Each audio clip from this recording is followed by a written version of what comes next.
For decades, military strategists across the world believed one truth was unshakable. Japan's island fortress, known as the Gibraltar of the Pacific, could never fall. It was not just a base. It was a symbol, a warning, a steel wall rising from the ocean, designed to stop any enemy fleet before it could even dream of reaching Japan's mainland. Yet in a single brutal operation lasting barely 36 hours, that symbol was erased. Before we explore how it fell, we must first understand why the world believed it was invincible. This fortress was built on a remote Pacific island, transformed by Japan into one of the most heavily fortified military positions in history. Massive coastal guns were embedded into solid rock. Underground tunnels stretched for miles, connecting command centers, ammunition depots, hospitals, and living quarters. The island itself became a weapon. Military analysts compared it to Gibraltar not as poetry, but as fact. Like the British stronghold guarding the Mediterranean, this base controlled vital sea lanes. Any enemy ship passing nearby could be targeted within minutes. Any invasion force would face overwhelming fire before ever reaching shore. Japan poured years of resources into this fortress. Engineers reshaped cliffs. Soldiers trained relentlessly. Commanders believed that even if the island were surrounded, it could hold out for months, possibly years. This belief shaped Japan's wider Pacific strategy. The fortress was meant to delay enemies, exhaust them, and send a clear message. Advancing further would cost too much. But history has a way of punishing certainty. As the Pacific War intensified, Allied commanders understood that this fortress was not optional. It could not be bypassed. Leaving it intact meant constant threat to supply lines, aircraft, and future operations. The decision was made. The fortress had to fall. What followed was not a long siege, not a slow starvation campaign, but something far more shocking. The operation was planned with ruthless precision. Intelligence reports revealed weaknesses that no one expected. While the fortress was strong against naval assault, it had been designed for the wars of the past. Its defenses faced the sea. Its commanders believed the ocean was the only path an enemy would take. They were wrong. As Allied forces prepared, secrecy became their most powerful weapon. Fleets moved under cover of darkness. Aircraft repositioned quietly.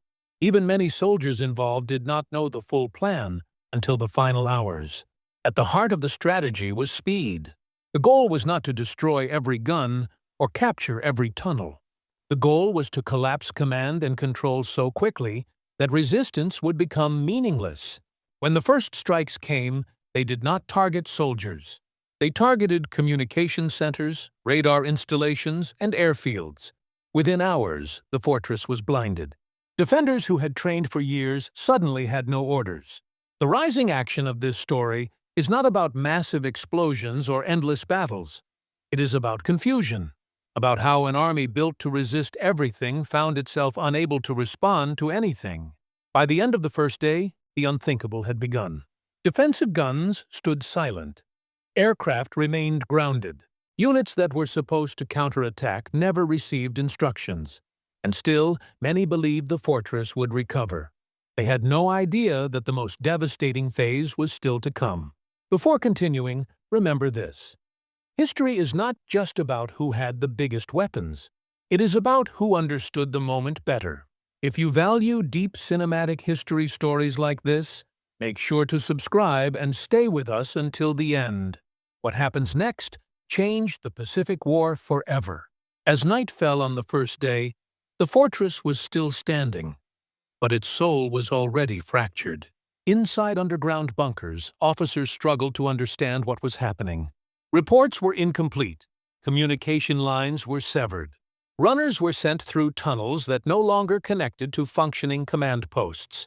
Above ground, Allied aircraft returned again and again, not in massive waves, but in precise strikes. Every pass had a purpose. Every bomb removed another layer of coordination. This was not chaos by accident. It was chaos by design. The defenders had prepared for a siege. They had stockpiles of food, ammunition, and medical supplies. What they lacked was adaptability. Their plans assumed time. The attackers gave them none. By early morning of the second day, the psychological impact became clear. Units that were supposed to operate independently froze without orders. Junior officers hesitated, fearing they might make the wrong decision in a system that punished initiative. Meanwhile, Allied forces began landing where the fortress was weakest. Not at the obvious beaches, not where the largest guns faced outward, but in areas considered impassable. Steep terrain, narrow approaches, places the defenders believed nature itself provided protection. Speed again proved decisive. Within hours of landing, small Allied units moved rapidly inland, bypassing strong points instead of attacking them. The goal was not to fight every defender. It was to reach the heart of the island. Command centers fell one by one. When senior commanders realized what was happening, it was already too late. Orders to counterattack arrived after the positions meant to carry them out had been isolated or destroyed. The fortress was being dismantled from the inside. By the afternoon of the second day, resistance became fragmented. Some units fought fiercely, unaware the broader battle was lost. Others surrendered, shocked by how quickly the situation had collapsed. The myth of invincibility died not with a final explosion, but with silence. At approximately the 36-hour mark, organized defense ended. A stronghold expected to resist for months had fallen in less time than it took many ships to cross the Pacific. The reaction around the world was immediate. Military observers were stunned. Newspapers struggled to explain how such a fortress could collapse so quickly. Allied commanders themselves admitted they had not expected success this fast.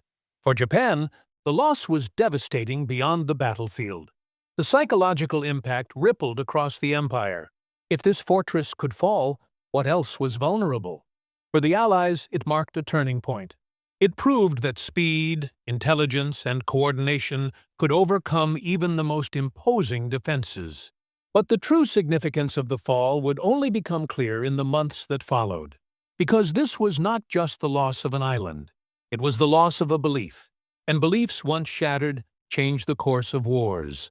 To understand the true lesson of the Gibraltar of the Pacific, we must look beyond the battlefield and into the mindset that built it. The fortress was a masterpiece of engineering, but it was also a monument to outdated thinking. Japanese planners believed that wars would be decided by decisive naval engagements and prolonged sieges. Their defenses reflected that belief. Heavy guns faced the sea. Airfields were built to defend against slow, predictable attacks. What they did not anticipate was a form of warfare driven by speed, flexibility, and intelligence dominance. The attackers did not aim to destroy the fortress physically. They aimed to disable its ability to function. Communication, not firepower, became the critical target. Once radios were silenced and command centers isolated, the fortress lost its greatest strength: coordination. Individual soldiers could fight. The system could not. Another factor was overconfidence. Years without a direct assault reinforced the belief that the fortress was untouchable. Training focused on expected scenarios, not unexpected ones. When reality diverged from doctrine, adaptation was slow. In contrast, Allied forces emphasized initiative. Junior officers were empowered to act independently. Units were trained to continue even if cut off from higher command. This difference proved decisive. Technology also played a role. Superior reconnaissance allowed attackers to identify weak points that defenders assumed were irrelevant. Precision strikes replaced mass bombardment. Perhaps most importantly, the fortress failed because it was static in a war that had become dynamic. In modern warfare, strength is not just about how hard you can be hit. It is about how fast you can respond. The fall of the Gibraltar of the Pacific became a case study taught in military academies worldwide. It demonstrated that even the strongest defenses are meaningless without adaptability. But the story does not end with military analysis. The human impact was profound. For defenders, the collapse challenged everything they had been taught to believe. For attackers, it reinforced a growing confidence that victory in the Pacific was achievable. And for the world, It served as a warning. No fortress is eternal.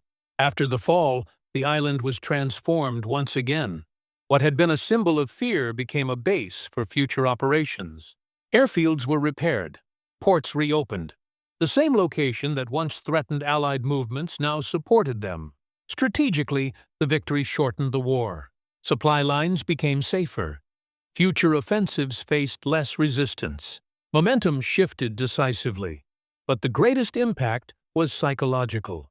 For Japan, the loss shattered the illusion of defensive invulnerability. Resources had been poured into fortresses instead of flexibility. That mistake could no longer be ignored. For the Allies, the victory validated a new way of fighting. Precision over brute force, speed over endurance, intelligence over tradition. The phrase Gibraltar of the Pacific took on a new meaning. It no longer symbolized unbreakable defense, but the danger of believing any position is beyond reach. Today, remnants of the fortress still exist. Rusted guns, collapsed tunnels, silent reminders of a lesson written in just 36 hours. History does not remember it for how long it resisted, but for how quickly it fell. And that is the true power of this story. It reminds us that strength without adaptability is fragile, that certainty can be more dangerous than weakness, and that moments, not years, often decide the fate of nations. If you found this story powerful, informative, and worth remembering, support the channel by liking, subscribing, and sharing it with others who value deep historical storytelling. Because history is not just about the past, it is a warning to the future.